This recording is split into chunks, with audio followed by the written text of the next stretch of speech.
Hello बच्चों, आज हम आपको बताएंगे कि व्यावसायिक शिक्षा में स्त्री शिक्षा का क्या महत्व है। हम आपको बताते हैं कि किसी देश के समाज की अच्छी उन्नति तभी संभव हो सकती है जब उसमें स्त्री पुरुष समान रूप से भागीदारी हो। केवल पुरुष या स्त्री में यदि किसी एक की उन्नति होगी तो गुणात्मक सुधार की में कमी आ जाएगी। देश तथा समाज की उन्नति के लिए स्त्री शिक्षा आवश्यक है। देश तथा समाज की उन्नति तभी संभव है जब स्त्री पुरुष दोनों ही समान रूप से उसमें भागीदार होंगे। स्त्री शिक्षा से ही समाज के गुणात्मक सुधार की कल्पना की जा सकती है। इसीलिए स्त्रियों का शिक्षित होना अत्यंत आवश्यक है। शिक्षित स्त्रियां ही आर्थिक रूप से स्वतंत्रता प्राप्त कर सकती हैं। महिलाओं की शिक्षा में बुनियादी परिवर्तन लाने के लिए व्यावसायिक शिक्षा का उपयोग साधन के रूप में किया जा रहा है। महिलाओं की विभिन्न स्तर पर होने वाली भागीदारी के लिए व्यावसायिक शिक्षा पर बल दिया जा रहा है। ऐसा करने से आर्थिक तथा सामाजिक ढांचा मजबूत हो रहा है तथा महिलाओं का सम्मान और स्तर बढ़ रहा है।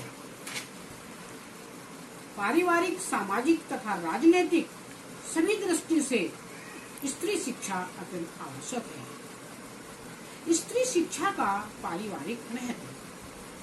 परिवार में माँ का स्थान सबसे ऊपर होता है। माँ के व्यक्तित्व की जो छाप होती है वो बालक पर पड़ती है। माँ बालक के जीवन की प्रथम शिक्षिका होती है। इसलिए परिवार की जिम्मेदारी वहन करने के लिए स्त्रियों का शिक्षित होना बहुत आवश्यक है। स्त्री शिक्षा का सामाजिक दृष्टि से महत्व। सामाजिक प्रगति में स्त्रियों का विशेष योगदान हो रहा है। स्त्री परिवार के सीमित क्षेत्र से निकलकर वसुधैव कुटुंबकम की भावना से प्रेरित होकर संपूर्ण समाज की प्रगति में सहायक होती है।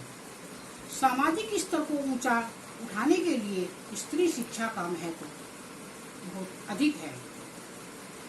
स्त्री शिक्षा का राजनीतिक दृष्टि से स्वतंत्र भारत में स्त्री पुरुषों को समान संवैधानिक अधिकार प्राप्त हैं। शिक्षित स्त्रियां लोकतंत्र भारत में पुरुषों के साथ कंधे से कंधा मिलाकर चल सकती हैं और देश के लोकतंत्र व्यवस्था को सुदृढ़ बना सकती हैं। स्त्री शिक्षा का आर्थिक दृष्टि से महत्व। शिक्षित नारी परिवार और देश की आर्थिक स्थिति को सुधारने में सहयोग कर सकती है। आर्थिक क्षेत्र में पुरुषों के समान कंधे से कंधा मिलाकर अपने परिवार की जीविका उपार्जन में सहयोग कर सकती है। Thank you.